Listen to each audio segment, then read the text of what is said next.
नारायण दास, गोवर्धन दास, यह जगह बहुत ही विचित्र लग रही है। हाँ गुरुजी, हवा में एक अजीबी ऊर्जा भरी हुई है। विचित्र? यह तो अद्भुत है। देखो यहाँ सब कुछ टके सेर बिक रहा है। टके सेर? इसका क्या अर्थ है? इसका मतलब है कि गुरुजी सब कुछ एक ही दाम, चाहे वो मिठाइयाँ हो, सब्जियाँ, सब कुछ। नहीं नहीं नहीं नहीं नहीं नहीं, ऐसा नहीं हो सकता। इसमें जरूर कोई ना कोई चाल होनी चाहिए।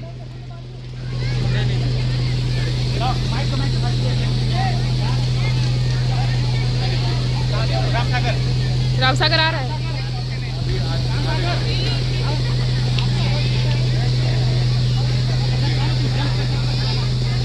Cheers.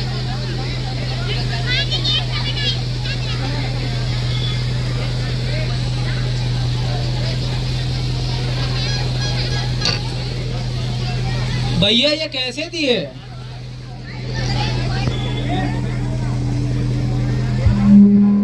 भैया आप ये कैसे?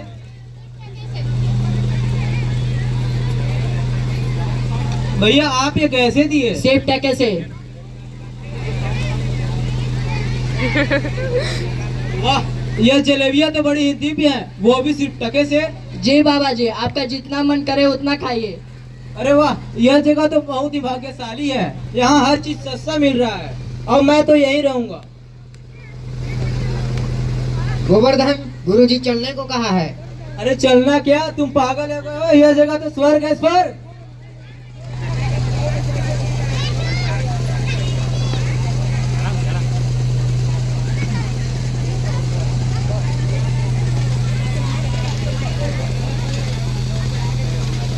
गोवर्धन दास, मेरे बच्चे, यह जगह जैसी दिख रही है वैसी बिल्कुल भी नहीं है। एक राज्य जहाँ सब कुछ बराबर हो वो मूर्खता का राज्य हो सकता है? नहीं गुरुजी नहीं, मुझे तो कोई अराजकता नहीं दिखती। यहाँ तो सिर्फ सस्ते सामान और ये सारी मिठाइयाँ। तुम लालच से अंधे हो चुके हो। सुनो, मेरी बात याद रखना, ये जगह तुमको एक दिन जरूर मुसीबत में डालेगी। अगर कभी भी तुम खतरे में पड़ो तो मुझे याद कर लेना। हाँ हाँ हाँ हाँ, मुसीबत? कैसी मुसीबत? रामसागर आओ।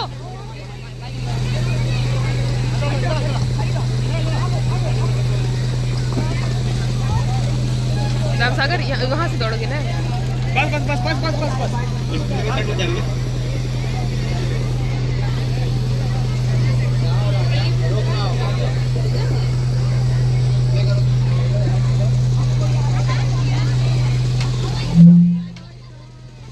जहाँ अच्छा लगे तालियां बजा दीजिएगा।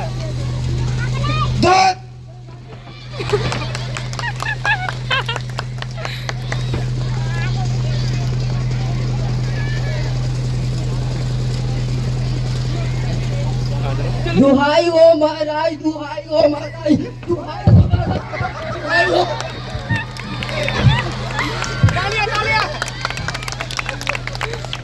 आराम से फरियादी, आराम से।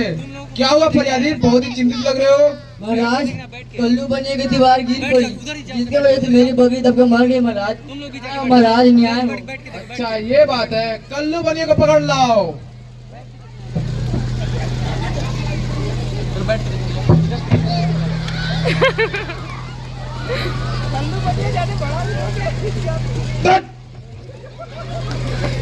क्यों रे बनिए, इसकी बकरी कैसे मरी? महाराज, मेरा कोई दोस्त नहीं है, कारीगर ऐसी दीवार बने गिर पड़ी।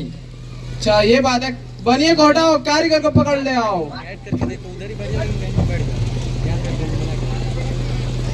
कितना अच्छा लग रहा है ना? क्यों रे कारीगर, इसकी बकरी कैसे मरी? महाराज, इसमें मेरा कोई दोस्त नहीं है, चूने वाले ने चूने में इतना पानी मिलाया कि दीवार गिर पड़ी। इसको हटाओ, चूने वाले को पकड़ ले आओ।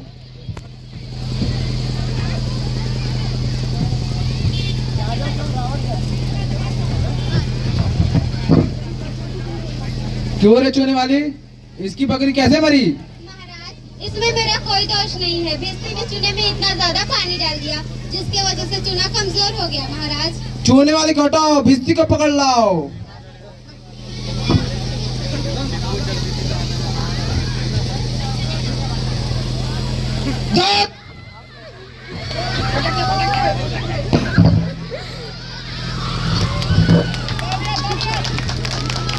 क्यों रे भिस्ती, इतना पानी क्यों मिला है? दीवार कमजोर पड़ गई और बकरी मर गई। महाराज गुलाब का कोई कसूर नहीं, किसाई ने इतनी बड़ी मशक बना दी कि उसे पानी ज्यादा आ गया। भिस्ती को हटाओ, कसाई को पकड़ लाओ।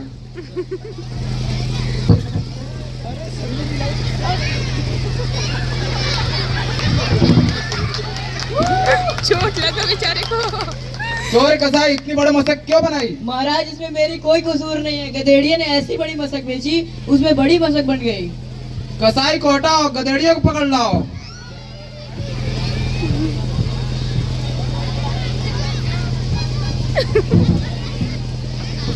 क्यों रे गधेड़िए, इतनी बड़ी भेड़ क्यों बेची?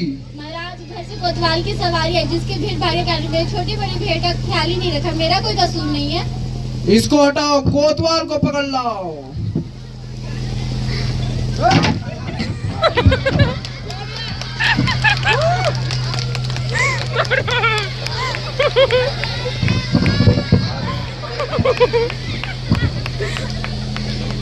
जी महाराज।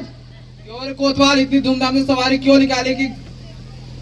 क्यों रे कोतवाल इतनी धूमधाम से सवारी क्यों निकालेगी? उसने घबरा कर बड़ी छोटी भेड़ सब बेच दी। महाराज इसमें मेरा कोई कसूर नहीं है। कोई महाराज ले जाओ, कोतवाल को तुरंत फांसी की सजा दो।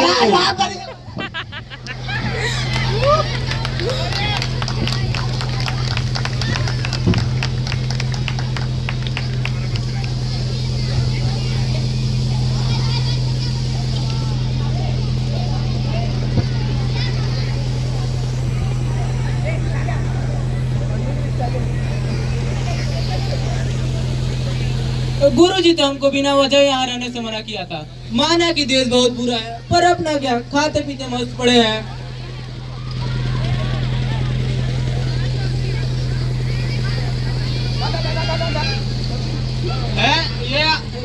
ये आफत कहाँ से आई भाई? तुम लोग कौन हो और मुझे क्या पकड़ रहे हो? अबे चल बे चल, मिठाई खाकर खूब मोटा हो गया, आज सजा मिलेगी। दुहाई हो परमेश्वर की, अरे मैं बिना वजह ही मारा जाता हूँ। गुरुजी आप कहाँ हो? मेरे प्राण बचाओ। अबे चुप रह।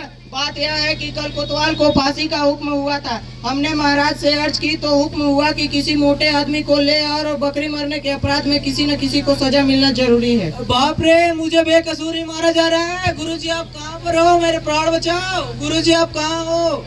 गुरुजी मेरे प्राण बचाओ। गुरुजी, गुरुजी आप कहाँ हो? गुरुजी मेरे प्राण बचाओ।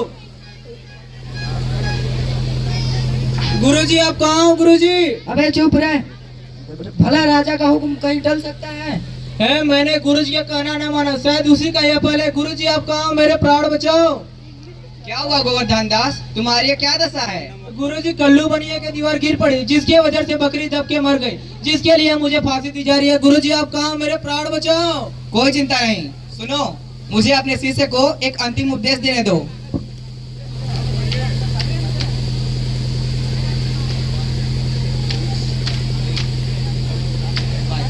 तब तो गुरुजी फांसी पे हम ही चढ़ेंगे। नहीं बच्चा, हम बूढ़े हुए इसलिए फांसी पे हमको चढ़ने दो। नहीं नहीं नहीं, फांसी पे तो मैं ही चढ़ूंगा।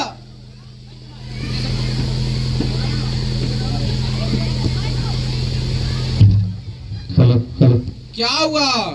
क्या गोलमाल है यहाँ पे? महाराज, चेला कहता है मैं फांसी चढ़ूंगा, गुरु कहता है मैं चढ़ूंगा, मालूम नहीं क्या बात है। क्या हुआ क्यों बाबा, आप बताइए क्यों फांसी पे चढ़ना चाहते हो? राजा, इस वक्त ऐसी शुभ घड़ी पे जो मरेगा सीधा स्वर्ग जा सकता है। अच्छा ये बात है। नहीं नहीं नहीं, फांसी पे तो मैं ही चढ़ूंगा, मुझे राजा का हुक्म है। नहीं नहीं नहीं नहीं नहीं नहीं, फांसी पे तो मैं ही चढ़ूंगा। नहीं नहीं, फांसी पे तो मैं ही चढ़ूंगा। नहीं नहीं नहीं, मुझे राजा का हुक्म है, फांसी पे तो मैं ही चढ़ूंगा। फांसी पे तो मैं ही चढ़ूंगा। नहीं नहीं नहीं नहीं, फांसी पे तो मैं ही चढ़ूंगा। चुप रहो, राजा के जीते जी और कौन स्वर्ग जा सकता है? फांसी की जल्दी जल्दी तैयारी करो, स्वर्ग जाने की बहुत ही देरी हो रही है राजा को। तो राजा को स्वर्ग पहुंचाया जाए।